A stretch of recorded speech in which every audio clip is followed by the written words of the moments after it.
மார்க்கெட்டில் எல்லாத்துக்கும் ஒரு சேலஞ்சிங்கான விஷயம் என்ன அப்படிங்கிறது பார்த்தீங்கன்னா கரெக்டான ஸ்ட்ரைக் ப்ரைஸ் செலக்ட் பண்ணுறது.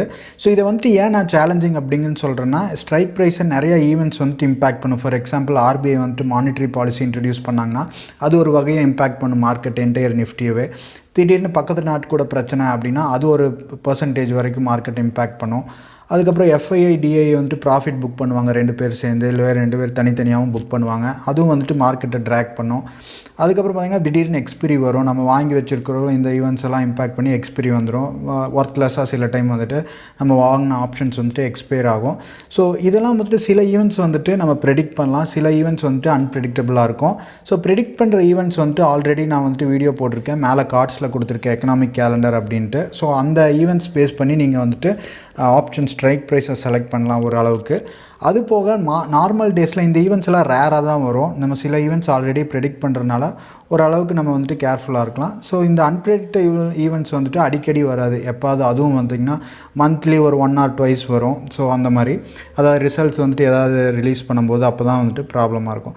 ஸோ மற்ற நார்மல் டேஸில் நம்ம எப்படி வந்துட்டு அக்யூரேட்டாக ஸ்ட்ரைக் ப்ரைஸ் செலக்ட் பண்ணுறது அப்படிங்கிறது தான் பார்க்க போகிறோம்.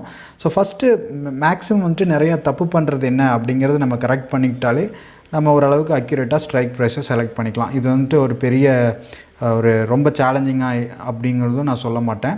ஸோ வெரி சிம்பிள் தான். ஃபஸ்ட்டு பார்த்திங்கன்னா ஒரு ஃபார் எக்ஸாம்பிள் இப்போ 17th செப்டம்பர் ஸ்ட்ரைக் எடுக்கிறோம் அப்படின்னு பார்த்திங்கன்னா பிகினர்ஸ் என்ன பண்ணுவாங்க அப்படின்னா டேஸ் கவுண்ட் பண்ணுவாங்க. 4th 5, 6, 7, 8, 9, 10, 11, 12, 13, 14, 15, 16, 17 கிட்டத்தட்ட உங்களுக்கு 13 டேஸ் இருக்குது அப்படின்னு நினைப்பாங்க. இதில் ஒரு 7, 8, 9, 10, 11, 12 13 டேஸ் இருக்குது அப்படின்னு நினைப்பாங்க. ஆனால் ஆக்சுவலாக 13 டேஸ் இல்லை. சில பேர்த்துக்கு பார்த்திங்கன்னா இந்த சாட்டர்டே சண்டே வந்துட்டு மார்க்கெட் ரன் ஆகுது, இதையும் இன்க்ளூட் பண்ணிக்குவாங்க. ஸோ பேசிக்காக எஃபெக்டிவ் ட்ரேடிங் டேஸ் என்ன அப்படிங்கிறது பார்த்திங்கன்னா 17th ஸ்ட்ரைக் நீங்கள் வாங்கினீங்கன்னா 1 to 5 டேஸ் தான் இருக்கும். இந்த வீக் நெக்ஸ்ட் வீக் மட்டும்தான் ஓரளவுக்கு ட்ரேட் ஆகி அந்த ப்ரைஸ் வந்துட்டு நம்மளோட ப்ரீமியமை இம்பேக்ட் பண்ணும். அதுக்கு அடுத்த வீக் போயிட்டிங்கன்னா டைம் டிகே அப்படிங்கிற ஃபேக்டர்னால மெதுவாக வந்துட்டு இந்த ஷேர் ப்ரைஸோட வேல்யூ, அதாவது உங்களுக்கு நிஃப்டியே மூவ் ஆனாலும் இந்த ப்ரீமியம் வந்துட்டு அவ்வளோவா மூவ் ஆகாது.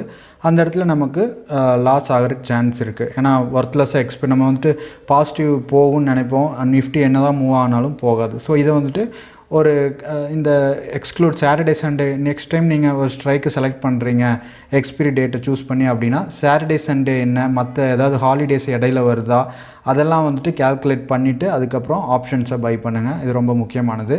ரெண்டாவது என்ன அப்படிங்கிறது பார்த்திங்கன்னா நிஃப்டியோட மூமெண்ட்டையே அண்டர்ஸ்டாண்ட் பண்ணிவிட்டு இப்போ எடுத்த ஃபஸ்ட் பாயிண்ட் இந்த நம்பர் ஆஃப் டேஸ் வச்சு கேல்குலேட் பண்ணுறது. ஸோ நிஃப்டியோட மூமெண்ட் எப்படி அண்டர்ஸ்டாண்ட் பண்ணுறது அப்படிங்கிறது ஒரு சின்ன ஐடியா கொடுக்குறேன் உங்களுக்கு.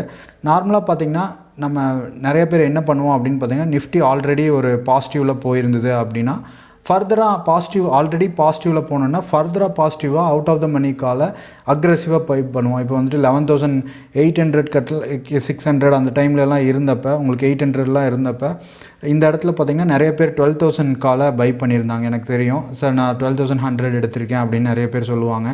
ஸோ இது வந்துட்டு தப்பு. ஆக்சுவலாக ஒரு 3 டேஸ் கண்டினியூஸாக பாசிட்டிவ் போயிடுச்சு அப்படின்னா கண்டிப்பாக ஒரு 4th டே ப்ராஃபிட் புக்கிங் நடக்கும். ஏன்னா இவ்வளோ இன்வெஸ்ட் பண்ணியிருக்காங்க, இந்த அமௌண்ட்டை வந்துட்டு திருப்பி ரிட்டர்ன் எடுப்பாங்க. அதாவது எஃப்ஐஐடி இதுதான் ப்ராஃபிட் புக்கிங் டைம். எப்போவுமே பார்த்திங்கன்னா ஒரு இங்கே பார்த்திங்கன்னா 3 டேஸ் போனால் 4th டே இறங்கிடும். இங்கேயும் பாருங்கள் 3 டேஸ் பாசிட்டிவ், நீங்களே பாருங்கள் 3 டேஸ் பாசிட்டிவ் போகும், 4th டே இறங்கிடும். எல்லாத்துலேயுமே இங்கேயும் அப்படி தான் 3 டேஸ் பாசிட்டிவாக போகுது, 4th டே அப்படியே இறங்கிடுச்சு. ஸோ இது வந்துட்டு ஒரு அப்ராக்சிமேட் கேல்குலேஷன் தான். இது நம்ம இப்போ ப்ராஸ் டேட்டை வச்சு அனலைஸ் பண்ணுறோம்.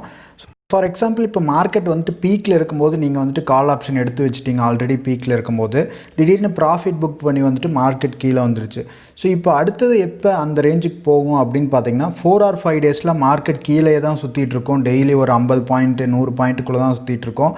திடீர்னு 200 பாயிண்ட்லேருந்து கீழே இறங்குச்சுன்னா அந்த 200 பாயிண்ட் போகிறக்கு மேக்ஸிமம் 1 வீக் மேலே ஆகிடும். ஸோ இப்படி 1 வீக் மேலே ஆகும்போது அடுத்தது நீங்கள் வாங்கி வச்சுருக்கிற அந்த ஆப்ஷன்ஸோட எக்ஸ்பிரி கிட்ட வந்துடும். அப்போவும் உங்களுக்கு இது மூவ் ஆனாலும் ஆப்ஷன்ஸ் டைம் வேல்யூ டிகே ஆனால உங்களோட ப்ரீமியம் வந்துட்டு மூவ் ஆகாது. என்ன தான் நிஃப்டி மேலே போனாலும் அவங்களோட அதாவது நீங்கள் வச்சுருக்க கான்ட்ராக்ட் வந்துட்டு மூவ் ஆகாது. எதனால இதெல்லாம் கேல்குலேட் பண்ணி தான் ப்ராஃபிட் புக் பண்ணுவாங்க.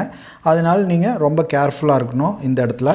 அதனால் ஆப்ஷன்ஸ் நீங்கள் வாங்கும்போது நிறைய கால்குலேஷன் பண்ணணும். இந்த மாதிரி இப்போ சொன்ன பாயிண்ட்ஸ் ஒன்று வந்துட்டு எவ்வளோ நாள் இருக்குது, எவ்வளோ நார்மலாக வந்துட்டு ஒரே இடத்துல நிஃப்டி சுற்றிட்டுருக்கு, திடீர்னு ஏறினோன்னே அதுக்கப்புறம் எவ்வளோ நாள் அங்கேயே இருக்குது, இறங்கினோன்னே எத்தனை நாள் அங்கேயே இருக்குது, அந்த மாதிரி ஒரு 4 or 5 days கால்குலேட் பண்ணோம். அதுக்கப்புறம் எக்ஸ்பீரி வந்துடணும். இது எல்லாமே பார்த்துட்டு தான் வாங்கணும். அடுத்தது என்ன அப்படிங்கிறது பார்த்திங்கன்னா, உங்களுக்கு நிஃப்டி ஒரு நாளைக்கு ஒரு 1.5 or 2% டவுன் ஆச்சு அப்படின்னா நீங்கள் ஈவினிங் மார்க்கெட் க்ளோஸ் ஆகிறதுக்கு ஒரு 5 to 10 minutes, அதாவது அந்த டைமில் நீங்கள் இது ஆப்ஷன்ஸை வாங்கி வச்சுக்கலாம். Call options out of the மணிவே சில டைம் வாங்கி வைக்கலாம். ஏன்னா நெக்ஸ்ட் டே மேக்ஸிமம் 2% அந்த மாதிரிலாம் டவுன் ஆச்சுன்னா, அதாவது கொரோனா இந்த மாதிரி இல்லாத டைம், இந்த மாதிரி நியூஸ் இம்பேக்ட் ஆகாமல் ஒரு நார்மலாக வந்துட்டு டவுன் ஆச்சு சிம்பிளான நியூஸ்க்கு அப்படின்னா நெக்ஸ்ட் டே திருப்பி எப்படி பவுன்ஸ் ஆகிடும். அந்த மார்னிங் ஓப்பன் ஆகும்போதே உங்களுக்கு வந்துட்டு ப்ரீமியம் இன்க்ரீஸ் ஆகிருக்கும் மார்க்கெட் கேப் அப் ஆகும்போது.